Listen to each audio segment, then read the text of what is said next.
What is up, guys, and welcome back to my channel.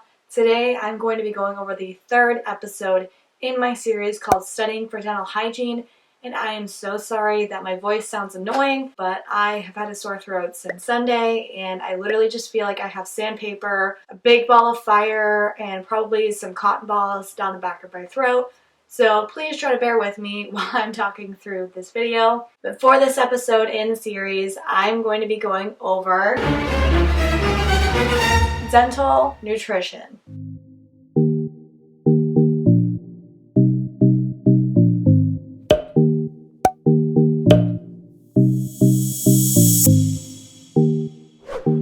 If this is your first time seeing me, hello, my name is Rachel, and if dental hygiene is something that you are super interested in, make sure you hit that subscribe button because I post a ton of content related to this subject.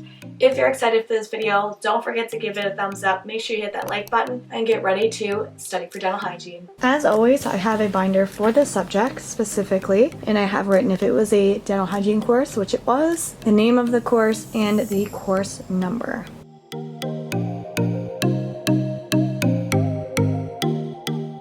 So of course, whatever you eat or drink definitely affects your teeth, but if you didn't know, dental hygienists can provide a service called nutritional counseling, and we can actually tell you what you should and shouldn't be eating or how you could tweak your diet so that it's more friendly for your teeth. So while in dental hygiene school, we had to do these nutritional counselings on several of our patients. So for every nutritional counseling, I had a write-up of exactly what I was going to say that was unique to the patient. But something that I included for every single patient was a simple breakdown and explanation of exactly how things work. Many foods are carbohydrates, and whether they're good or bad, they can affect your teeth. When carbohydrates are consumed, they are broken down into simple sugars. A lot of the foods that we eat are fermentable, which means that instead of being broken down in the stomach, they're actually broken down in the mouth so that they stick to your teeth more. They can be retentive and sticky. These sugars lower the pH of your saliva and make your teeth more susceptible to getting cavities. When you mix this bacteria in your mouth, sugar forms an acid, and that causes decay. So we had to write down everything that they ate for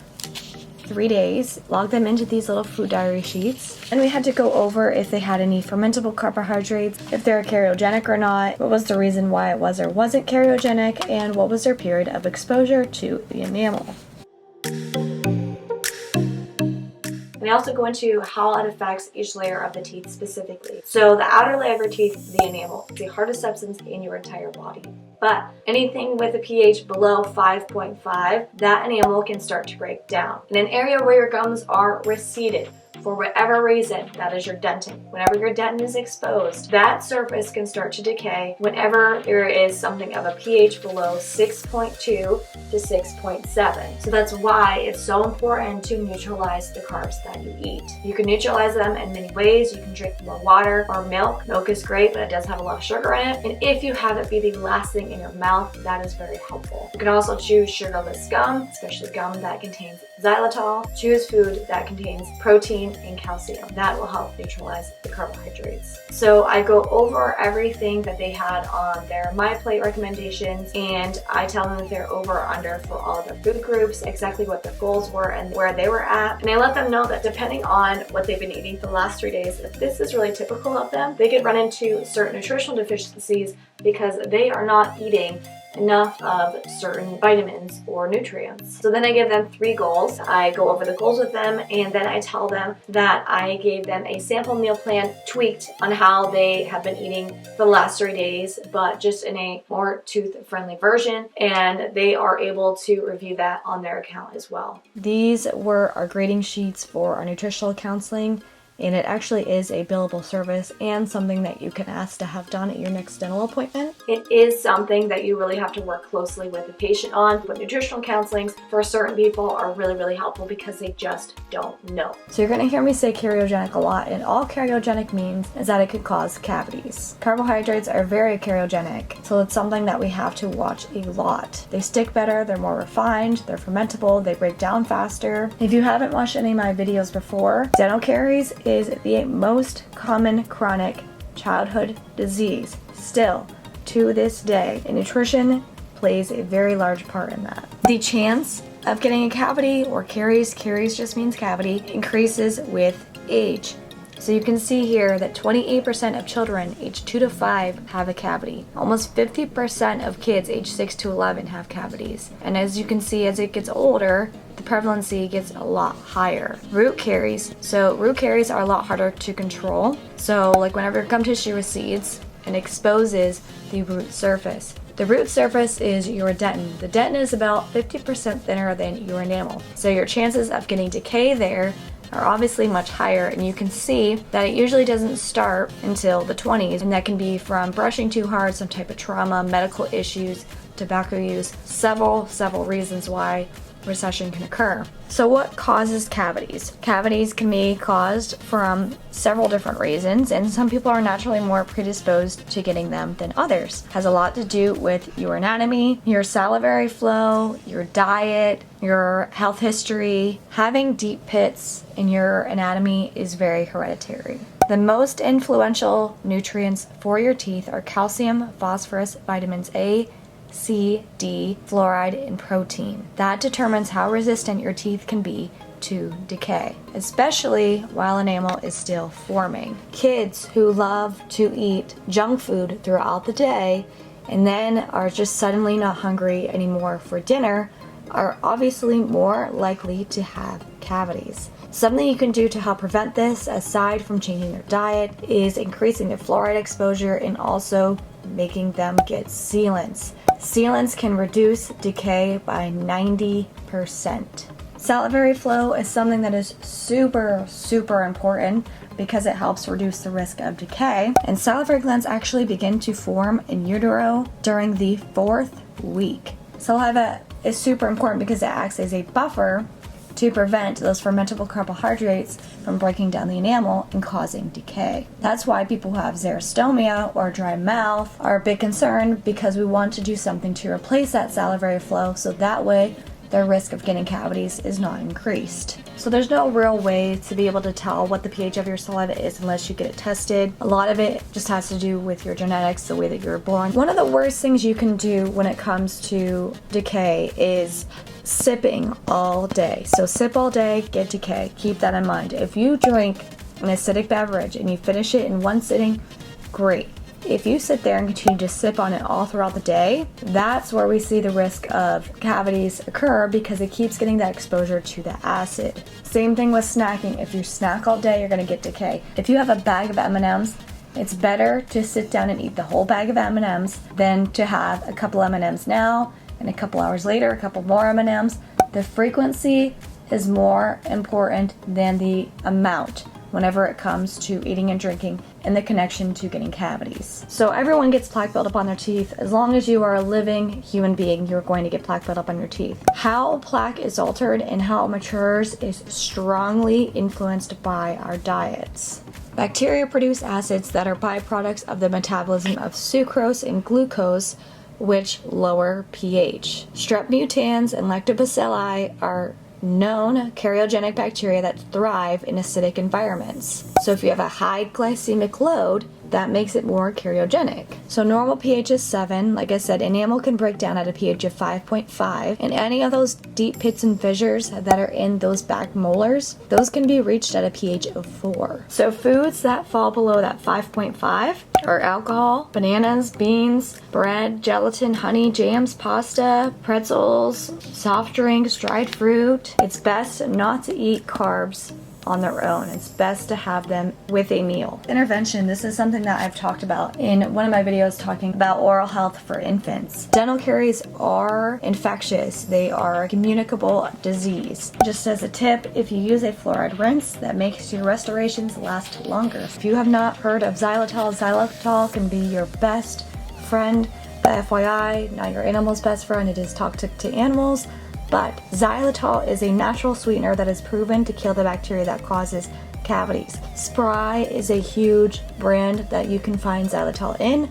I will include some more on the screen. If it's one of the first 3 ingredients, it has enough xylitol in it to be effective. Dental cavities, how they're formed, what teeth are made out of, the demineralization process, how teeth are actually broken down. So CAMBRA is caries management by risk assessment. That is something that we talked about a lot in dental hygiene school. There are a ton of different equipment and different ways that we are able to detect cavities. We're able to use different lights.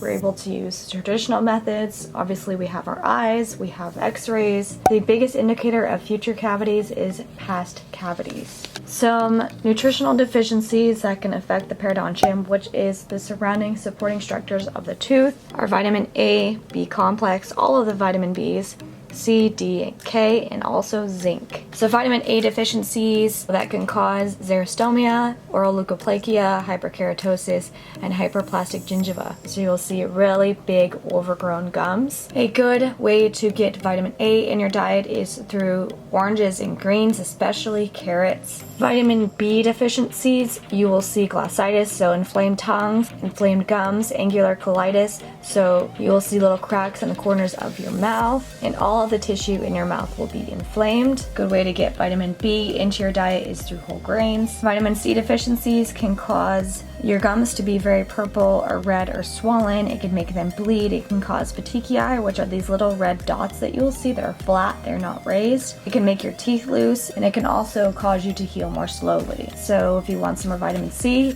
eat some citrus fruits, especially strawberries. A vitamin D deficiency has a lot to do with your alveolar bone, inadequate healing of the bone, and it also can help thin your bone as well. Some ways to get some vitamin D into your diet are through milk products and sunshine. Vitamin K deficiency can cause poor blood clotting and failure of wounds to stop bleeding. Add more broccoli and kale to your diet. So vitamin A helps to build and maintain healthy gum tissue. It's important for a healthy host immune system.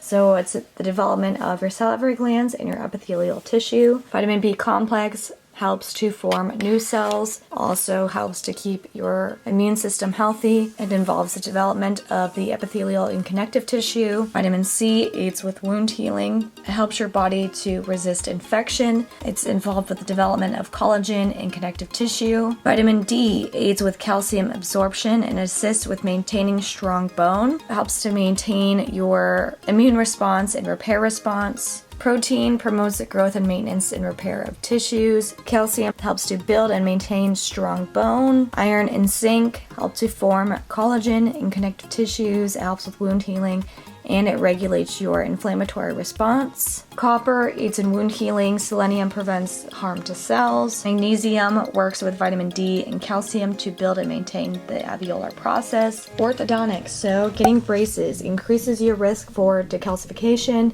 gum inflammation, root resorption, any debris being stuck between your brackets. Make sure you get a good electric toothbrush if you are going to get braces. Try to avoid any soft drinks, energy drinks, any citric acid, anything that is a fermentable carbohydrate. Dry mouth is super common. It is probably the #1 side effect of medications. If you have dry mouth, try to avoid anything that is dry, crumbly, sticky, spicy, any alcohol, any tobacco. Some things that you can do to help relieve dry mouth are using lip balm, biotin, some salivary substitutes, drinking water in between meals, or just carrying water with you, a humidifier, ice chips, xylitol. Again, xylitol is wonderful. Note cards are a huge way that I got through dental hygiene school. I had note cards for literally every single subject. Everything that we did, I had note cards set for.